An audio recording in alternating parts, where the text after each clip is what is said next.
विष्णु ओम विष्णु ओम विष्णु नमः कालिके वै नमः। काली काली कहिए, काली काली कहिए, काली काली कहिए।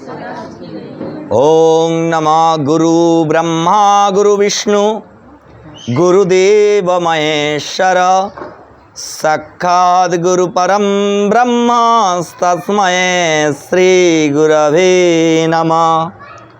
नमः एकदन्तं महाकायं हिरण्मयं प्रणममहं सर्वविघ्न विनाशाय श्रीगणाधिपतये नमः। नमः जयन्ती मंगला काली भद्रकाली कपालिनी दुर्गा क्षमा शिवा धत्री स्वाहास्तथा नमस्तुते। नमः सर्वमंगलमंगल्ये शिवे सर्वार्थसाधिके शरण्ये त्र्यंबके गौरी नारायणि नमस्तुते। नमः महाकालिके वै नमः। ओम कालिके वै नमः।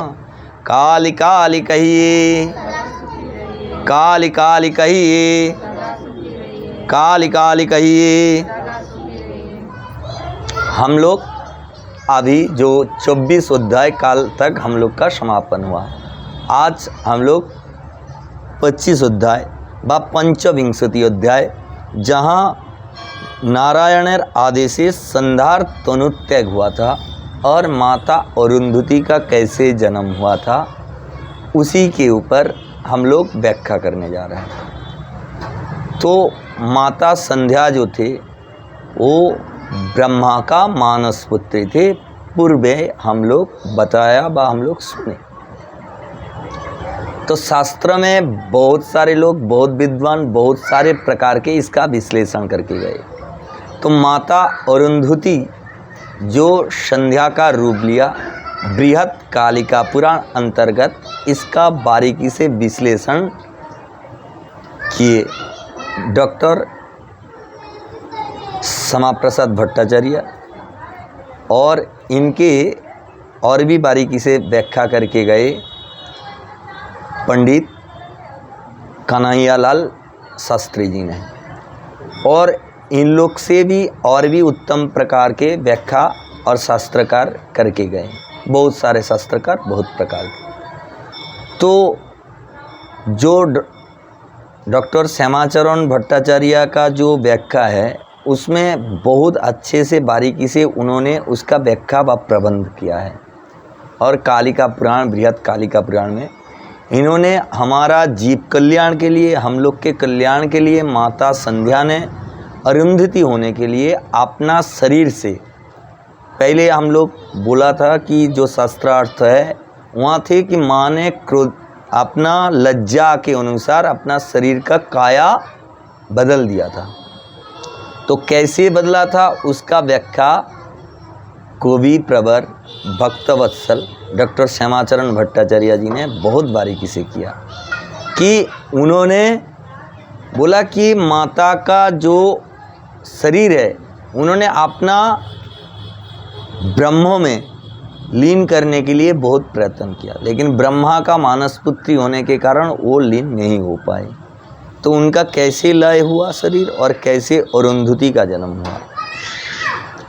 उन्होंने जब संध्या ने अपना शरीर नहीं त्याग पाया, काया परिवर्तन, शरीर परिवर्तन करने के लिए भगवान विष्णु का आराधना किया। नमः मंगलं भगवानं विष्णु मंगलं गरुड़ध्वज मंगलं पुंडरीकाक्ष मंगलाय तनोहरि। नमः भगवते वासुदेवाय नमः, नमः भगवते वासुदेवाय नमः, नमः भगवते वासुदेवाय। ऐसे जप करते करते अपना शरीर में अग्नि प्रकट किया। तो उसी अग्नि में भी ब्रह्मा का अधिष्ठान, इसीलिए उन्होंने वो शरीर भी नहीं त्याग पाए। तो उन्होंने फिर सारे ऋषियों के पास गए और चंद्रभागा के तट में सारे ऋषियों को बुला के हवन किया। और हवन में हम लोग जैसे कोई भी कार्य होता है, विवाह, अन्नप्राशन, यज्ञोपवीत आदि जो भी कर्म होता है हवन करते हैं। तो हवन में नानाविध हवन होता है और हवन में अग्नि का नामकरण बाध्यतामूलक होता है। अग्नि का आह्वान होता है, नामकरण होता है, उस पश्चात अग्नि का शोधन होकर नामकरण के बाद हम लोग हवन करते हैं वैदिक। तो ये जो हवन का सारे ऋषियों ने आए, अग्नि का शोधन हुआ, अग्नि का नामकरण हुआ, अग्नि प्रज्वलित हुआ। जब अग्नि जलने लगे तो उन्होंने बोला अभी मेरा शरीर इस अग्नि में जला देते हैं।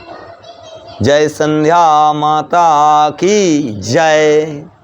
तो इस प्रकार संध्या माँ ने जैसे हवन कुंड के अरबड़े और अपना शरीर त्याग दिया, तो उन्होंने देखा कि सारे ऋषियों ने देखा कि संध्या का जो ऊर्ध्व भाग वो ब्रह्म में लीन हो गए और जो मध्यम भाग वो सारे ब्राह्मण ने मिलके, जो योगी ब्राह्मण तपस्वी वैष्णव जो त्रिसंध्या करते हैं उसी का आह्निक करते हैं, तो उसमें आ गए। और जो अवशिष्ट अंश रह गए थे वो भी वो अग्नि में नहीं जल पाए। एक छोटा सा कन्या बालक आया, तो उस बालक को लेके मेधा तिथि नामक जो ब्राह्मण थे उन्होंने उनको लेके गए और ब्राह्मणी को बोला कि इसको अपना गर्भजातो संतान मान के इनका लालन पालन कीजिए। तो यहाँ पे बहुत सारे विद्वान ने बहुत सारे मत प्रकट किया। कोई बोलते हैं कि मेधावत जो ऋषि थे उनके गर्भ में संध्या का जन्म हो गया था, वो अपने गर्भ में समा लिए थे। और कोई कोई विद्वान व्यक्ति बोलते हैं कि संध्या का जन्म ऐसे नहीं हुआ, अग्नि से कन्या का प्रकट हुआ। बाकी मुनि ऋषि और जो विद्वान व्यक्ति का नानाविध मत, इसमें हम लोग जो शास्त्रार्थ पढ़ रहे हैं उसमें जो डॉक्टर श्यामाचरण भट्टाचार्य जी का प्रबंधक है वहाँ पे लिखा गया कि वहाँ हवन से कन्या का उत्पन्न हुआ और वही कन्या को ब्राह्मणी के सौंपा दिया कि इसको अपना गर्भजात संतान जैसे लालन पालन कीजिए। तो मातृव्रत संध्या का ब्राह्मणी ने पालन करने लगे। इतना सारे कुछ दिन जाने के बाद छोटे से बालक से बालिका से धीरे धीरे बड़े होने लगे। तो छोटी सी बालिका से वो धीरे धीरे जब बढ़ने लगे तो उनको देख के ब्राह्मणी का मन बहुत प्रसन्न हुआ और उन्होंने उस बालिका को देखा कि वो चंद्रभागा की जो बृहद ललित नामक ह्रद है वो चंद्रभागा नाम ही हुआ। वहाँ पे जाके संध्या माता का जो द्वितीय रूप है माता अरुंधति ने क्रीड़ा करने लग गए। तो माता अरुंधति जब क्रीड़ा करते रहे तो ब्राह्मण भी देख के उनको बहुत प्रसन्न हुआ।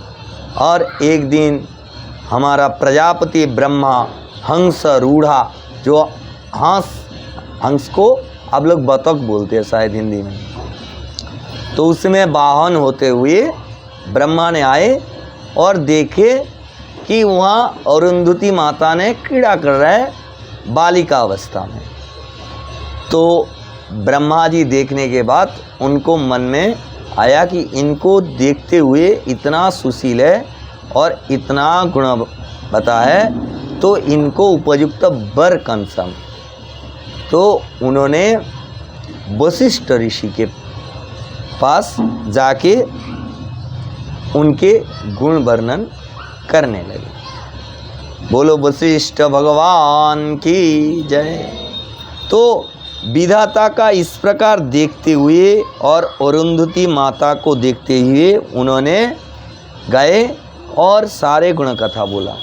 तो जब बोलने लगे तो वशिष्ठ भगवान ने उनका सारे गण कथा श्रवण करने के पश्चात उन्होंने बोला आपका बात सत्य है, लेकिन किंतु हम ब्रह्मचर्य में हैं, तो ब्रह्मचर्य में नारी को भोग करना पाप है, हम उनको कैसे ग्रहण करें। तो उन्होंने इतना बोल के ब्रह्मा का बात को संकोचित किया और अपना ध्यान में लीन हो गए। तो अरुंधति माता ने ऐसे क्रीड़ा करते करते बाल्य अवस्था से रजस्वला युवती अवस्था में आ गए। और माता अरुंधति एक दिन देखे कि वशिष्ठ महाराज वहाँ आए और चंद्रभागा में स्नान करके जा रहे हैं। तो माता को देखते हुए उनका मन में बहुत आग्रह कि ये मेरा पति हो जाए तो सबसे सुखित हो जाएगा मेरा जीवन। तो जैसे सोचा उन्होंने, ऐसे उनका जो ब्राह्मणी ब्रह्मा का और द्वितीय पुत्री सावित्री थे, और कोई कोई जगह उनका कोई उल्लेख दूसरी तरफ से है। तो सावित्री से जाके बात बताए कि हमारा ये सखी मेरा ये वर बन जाए तो मेरा जीवन सफल हो जाए। तो सावित्री का ये बात बोलने के बाद बोला तुम जाके प्रस्ताव दो ऋषि को। तो ऋषि को जाके माता ने प्रस्ताव रखा कि हम आपको पति रूप में पाना चाहते हैं। तो माता अरुंधति का ये बात सुन के ऋषि ने उनको बहुत सारे उपदेश दिया और वहाँ से चल गए अपना धाम। जैसे गए कुछ समय पश्चात उन्होंने अपना धाम में हैं और यहाँ माता अरुंधति का शरीर में विरह और चिंता दूषित ग्रास हो गए। तो सावित्री ने पूछा क्यों सखी क्या हुआ। बोला अरे हमारा ये तो जीवन है, पिताजी किसी ना किसी के तो हमारे साथ विवाह देंगे, लेकिन हम जो जिसको पति रूप में मन दे दिया, अगर वो ना मिले तो मेरा शरीर तो दूषित हो जाएगा और मन भी दूषित हो जाएगा, तो मेरा ये शरीर और मन दोनों ही दूषित हो जाएगा। तो सावित्री ने पितामह ब्रह्मा को ये बात बताया। तो ब्रह्मा ने इस बात को बहुत आदर सम्मान के साथ स्वीकार किया और वशिष्ठ ऋषि के पास जाके सारे वृत्तांत बताया। तो वशिष्ठ ऋषि नहीं मानने वाले थे, तो मदन कामदेव को बुलाया और कामदेव से उनको मदन बाण प्रयोग किया। तो वशिष्ठ ने भी टल गए, बोला कोई बात नहीं, हम आपके बात मान ले रहे हैं। और जैसे माता अरुंधति के पास आए तो उतने में माता को देख के वो भी सम्मति दे दिया। और जैसे सम्मति दिए माता को विवाह के लिए, तो माता अरुंधति को बहुत बहुत आश्चर्य हुआ कि इतना बड़ा महात्मा, इतना बड़ा संत, ये कैसे हुआ। तो इन्होंने पितामह ब्रह्मा से पूछा। तो ब्रह्मा ने सारे वृत्तांतों उनको बताया कि ये जो मदन बाण के कारण और इन्होंने तुमसे विवाह करने के लिए मन बना लिया।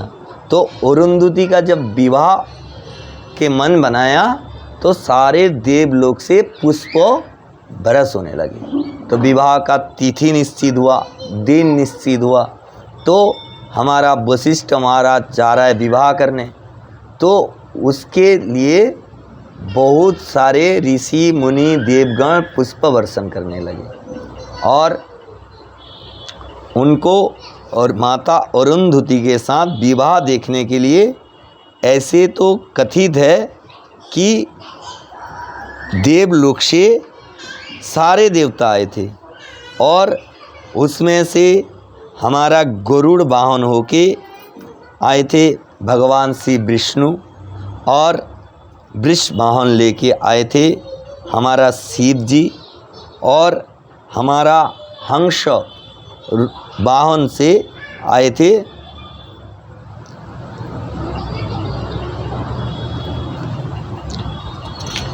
पितामह ब्रह्मा।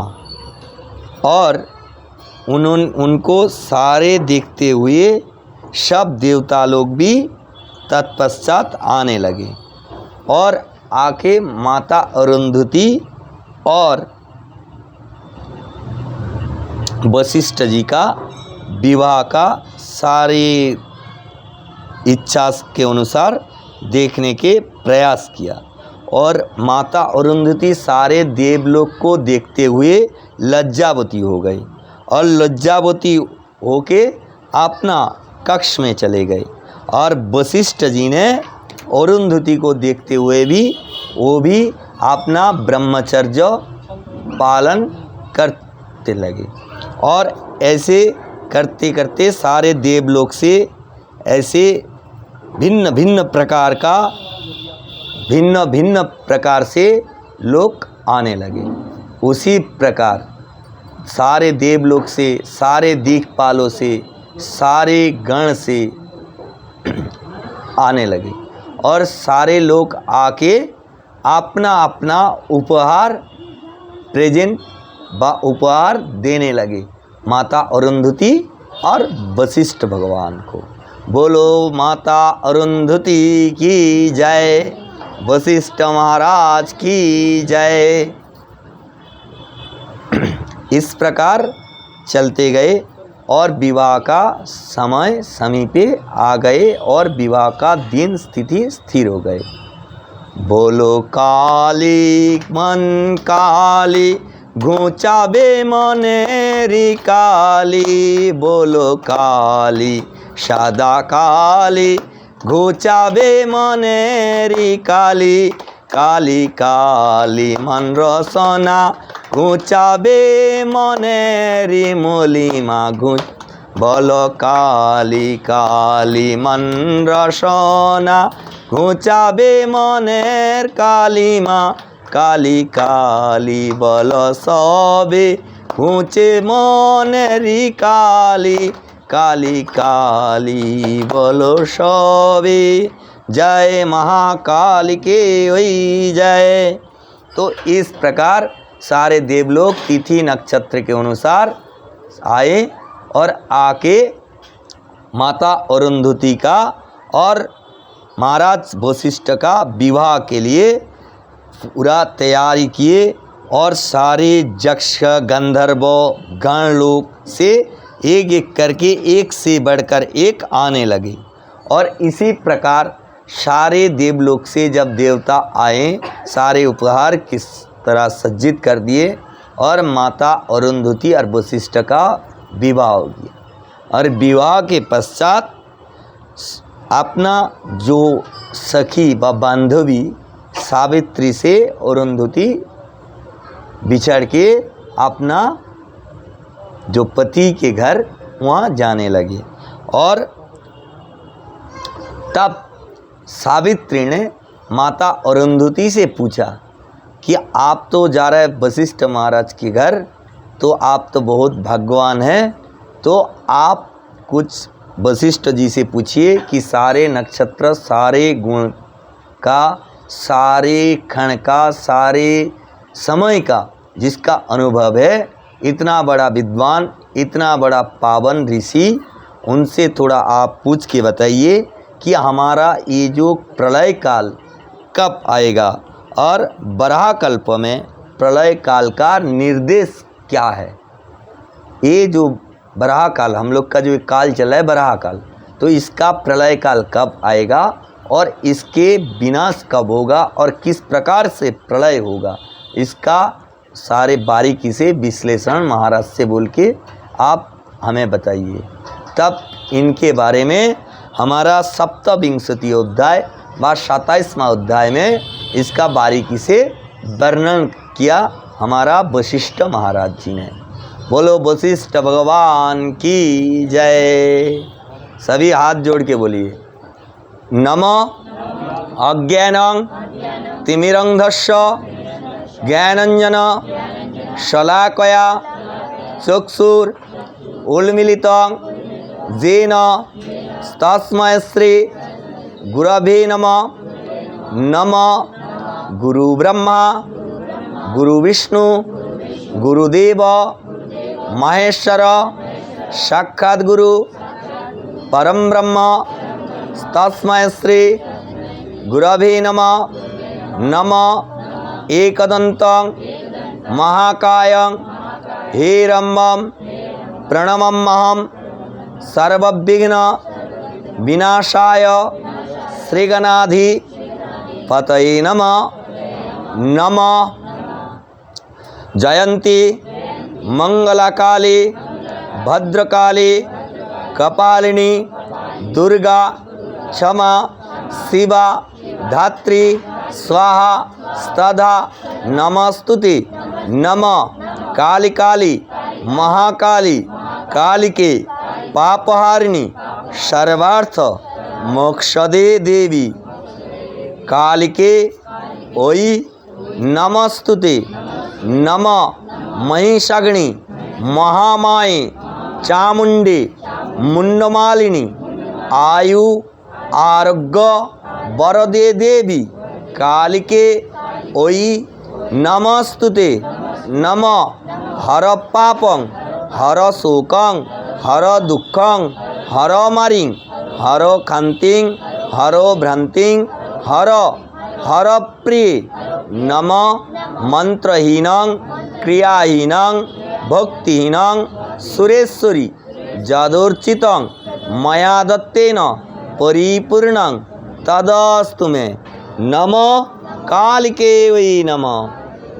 काली काली कहिए, काली काली कहिए, काली काली कहिए। जय जय श्री काली मैया की, जय जय श्री काली मैया की, जय जय श्री काली मैया की।